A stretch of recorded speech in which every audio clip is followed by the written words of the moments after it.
Hey guys, I was just chilling on the beach till I realised I hadn't recorded the Weierstrass Substitution video. So I pulled myself away from the surfing and I hooked up my laptop and I'm here to record it now. So sorry if the glare's a bit much on the screen or if I seem invisible at times because obviously the 3G, the 4G is a bit weak here. So sometimes things can just look like they're disappearing. That's because of the poor internet I have on the beach. So let's get into this. Um, Weierstrass substitution, what is it? Well, it's that. That there. We let t equal tan x over 2. So let's play around with this. So if we recall from the formula book, I can get this. Yeah, and if we obviously let a equal b, then we have tan 2, let's let a equal b equal x. So tan 2x equals tan x plus tan x all over 1 minus tan squared x. So obviously, since that's double this, it soon follows that tan x must be equal to 2 tan a half x over 1 minus tan squared a half x. So this is what we're going to really utilize with the Weierstrass substitution. So we have this. Yes, so I need a bit more space to quickly explain something. So if we play around with that a bit, what we have is this is the opposite. That's the adjacent. So if we figure out the hypotenuse, we will be able to derive equivalent expressions for sine and cos. So what we have is a right angle triangle. If that's our angle with an opposite of 2t and then adjacent of 1 minus t squared. So since a squared equals b squared plus c squared, a squared, the hypotenuse must be equal to 2t squared plus 1 minus t squared, all square rooted. So we have 4t squared plus 1 minus t to the power 4. So we have t to the power 4 plus 2t squared plus 1, which is t squared plus 1 squared.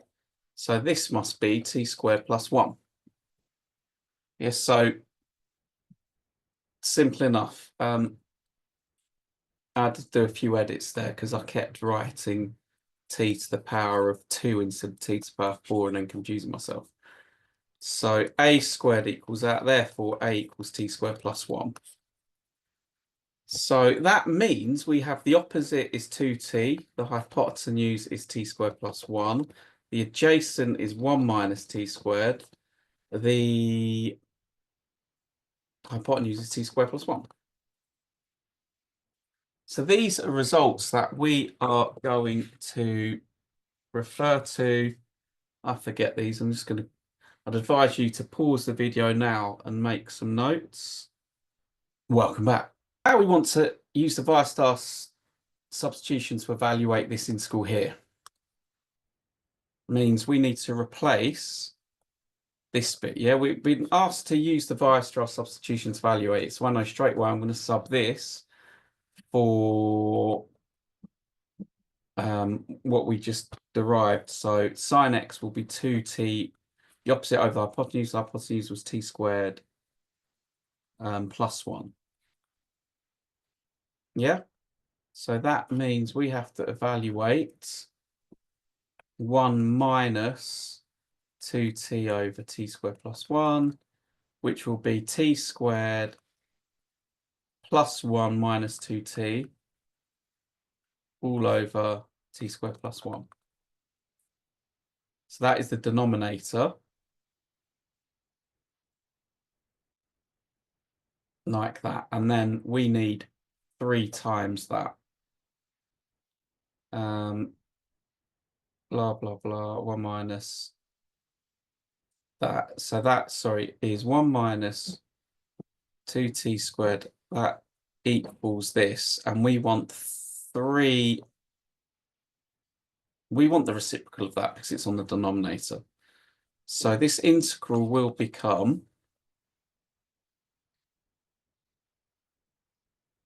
so this integral becomes 3 times 1 over t squared minus 2t plus 1 over t squared plus 1, which is t squared plus 1 over t squared minus 2t plus 1. And then we have to times by dx. Well, obviously that's an issue because we're in terms of t now. So if we just write that as a equivalent fraction, if we use dx by dt, it will be in terms of t. Well, we just saw from the previous page that dx by dt is 2 over t squared plus 1. There you go. So now we get some lovely cancellation, and our integral is simply 6 over t squared minus 2t plus 1, which is the same as this. Now, all of a sudden, our question is becoming acceptable. So we just need to evaluate the integral of 6 times the integral of t minus 1 to the power of minus 2 dt. Yeah, now I don't want to miss the open goal now. So that is 6t minus 1 to the power of minus 2 plus 1 is minus 1, divided by the new integral, which is minus 1, times by the derivative of the bracket, which is 1.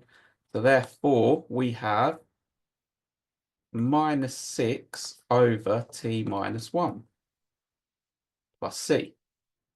But since t is tan of x over 2, our answer is that tan x over 2 minus 1. So I hope that makes sense. So the Weierstrass substitution uses t equals tan x over 2. You'll be asked to use Weierstrass substitutions. When you do, that is the important thing to recall. Then we used our t formulae to generate that tan was 2t over 1 minus t squared. We created our right angle triangle to get the hypotenuse, which was then t squared plus 1. From that, we could get sine, which was 2t over t squared plus 1, and the expression for cos, which would be 1 minus t squared over t squared plus 1. And then we also were able to create dx by dt, which we saw was equal to 2 over t squared plus 1. That's it. Then you plug everything in, you hope for some cancellation, and you will have an integral that you will be able to solve with essentially A-level maths, whether you're using partial fractions or something drops out nicely like this. I hope that makes sense. See you again soon because I've got some cocktails waiting for me. Over and out.